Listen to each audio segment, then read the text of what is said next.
രാജ്യത്തെ മികച്ച ഗായികയ്ക്കുള്ള ദേശീയ പുരസ്കാരം സ്വന്തമാക്കിയ നഞ്ചിയമ്മയ്ക്ക് സംസ്ഥാന സർക്കാരിന്റെ ആദരം. കേരളത്തിലെ ഗോത്രവർഗ ജനതയുടെ സംഗീത പാരമ്പര്യത്തെ ലോക ശ്രദ്ധയിലേക്ക് എത്തിച്ച ഗായികയാണ് നഞ്ചിയമ്മയെന്ന് മുഖ്യമന്ത്രി പിണറായി വിജയൻ പറഞ്ഞു. ചടങ്ങിലെ നഞ്ചിയമ്മയുടെ പാട്ടിനെ കാണികൾ ഹർഷാരവത്തോടെ സ്വീകരിച്ചു. ഗോത്രവിഭാഗത്തിൽ നിന്നും രാജ്യത്തിന്റെ തന്നെ അഭിമാനമായി മാറിയ നഞ്ചിയമ്മയ്ക്ക് സംസ്ഥാനത്തിന്റെ ആദരം. പട്ടികവർഗ വികസന വകുപ്പിന്റെ തദ്ദേശീയ ജനതയുടെ അന്തർദേശീയ ദിനം പരിപാടിയിലാണ് നഞ്ചിയമ്മ എത്തിയത്. മുഖ്യമന്ത്രി സർക്കാരിന്റെ ആദരം നൽകി.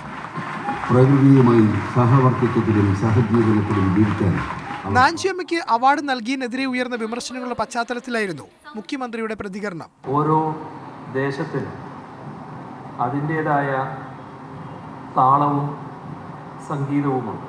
ഗോത്രവർഗ ജനതയുടെ സംഗീത പാരമ്പര്യത്തെ ലോക ശ്രദ്ധയിലേക്ക് എത്തിച്ച കലാകാരിയാണ് നഞ്ചിയമ്മ.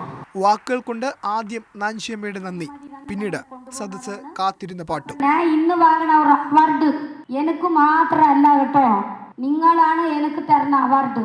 മക്കൾ